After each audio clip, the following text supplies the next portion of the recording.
On this 7th day of December 2016, this is Morning Express and welcome back. Now, we'd like to talk about environment and the Environment Stakeholders Conference, which is going to be taking place. Now, joining me to have that conversation, I'll start with my immediate left. We have Indaba Faith Agneta, who's the secretary for this particular Environmental Stakeholders Conference. Good morning and thank you for joining us. Thank you for having us. Okay. We also have Matthew Ochanda, who is the chair and also the team leader. Good morning and thank you for joining us. Thank you for having us. Last but not least, we have Charity Mwaura, who is the resource mobilizer.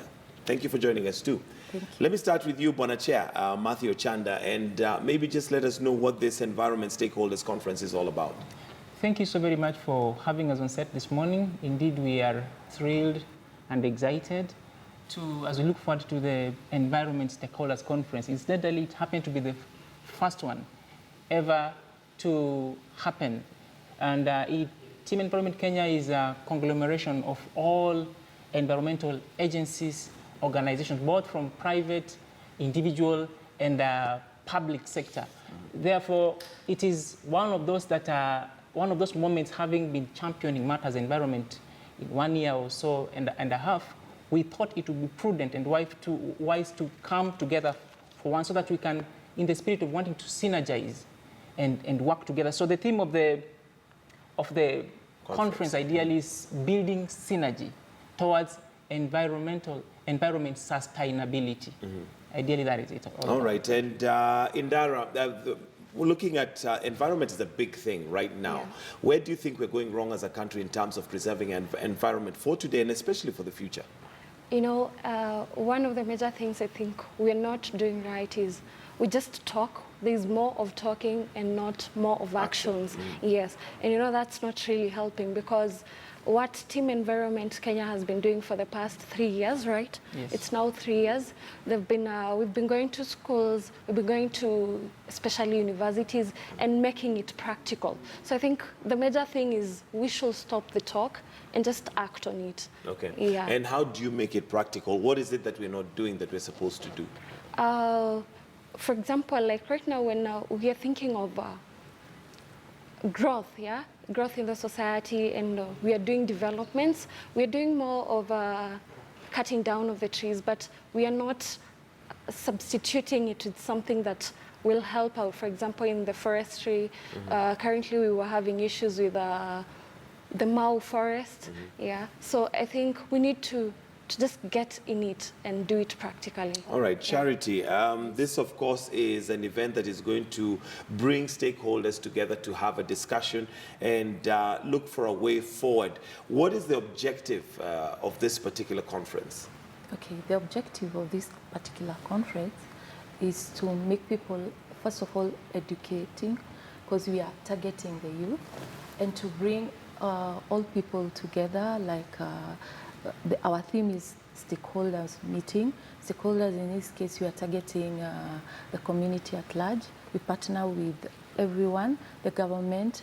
We also want to bring everyone on board, and it's more of an awareness conference, and we don't want to stop there. We want to continue. We want to have, after this conference, we want to have many, many more, and our target is to once we have educated the youth, we'll have a follow-up.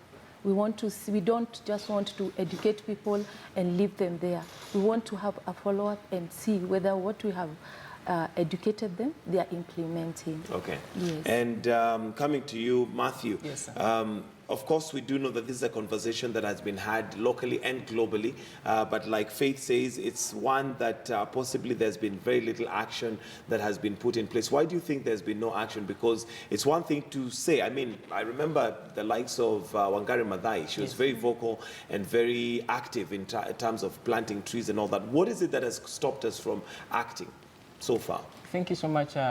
Maybe to respond is that we want to really appreciate the people that have gone ahead of us, from whom we are taking the challenge to really advance the agenda of being good ambassadors of the environment. So making cognizant of Wangari Maathai's initiative. So what has not been done, right? Our mantra ideally is the SDGs, and we are well brought out to take it to the next level. In SDG number 2, 13 and 15, which speaks about food security, climate change mitigations, and another component is taking care of the environment at large. So what we really have good policies, and where we are lacking is the first and foremost creating awareness and really having the youth take ownership, because environment, just like the skin is the largest organ of the body, so is the environment.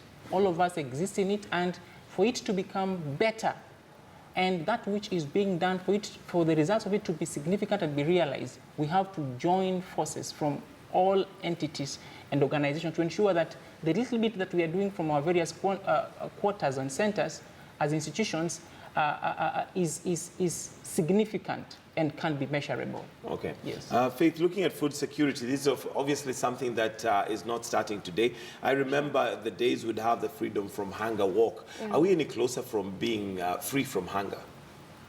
To be honest, no.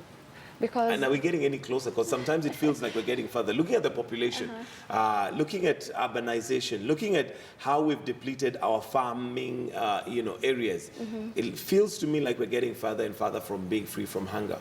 Yeah, you're right about that. And more reason why we're really getting involved in this, because we want to make people aware that there's, sometimes people think everything is okay.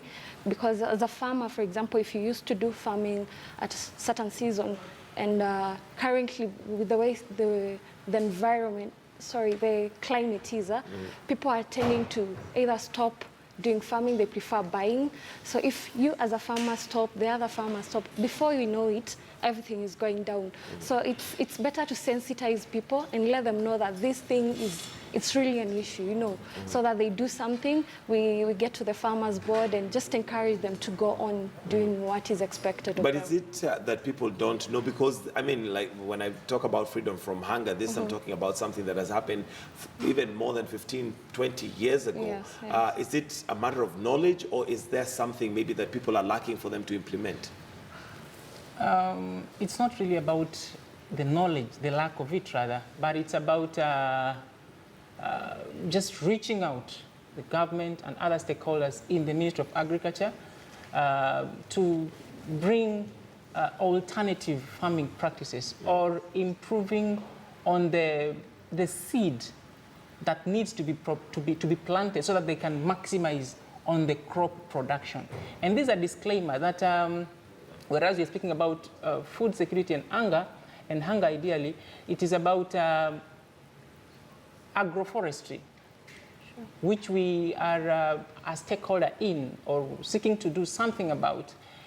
It's not a lesser farming practice. There are people who have given themselves to doing literally agribusiness, and so they are doing tree production, which is a raw material to many plants and factories. So we're giving it a broader spectrum or scope of sight. You would realize, even whereas we need food for sustainability, the proceeds, because it's about income, because most people who do crop production, they do it for commercial purposes. And you realize that when you strategically position yourself to do also tree farming, from the seedlings production to planting trees for cash crop, for instance, its proceeds, I don't know whether I'll be right to say, but they can supersede much more that which would come from the crop production. So our challenge is that we can venture into tree farming and maximize still on the income that you would want to alternatively get from crop production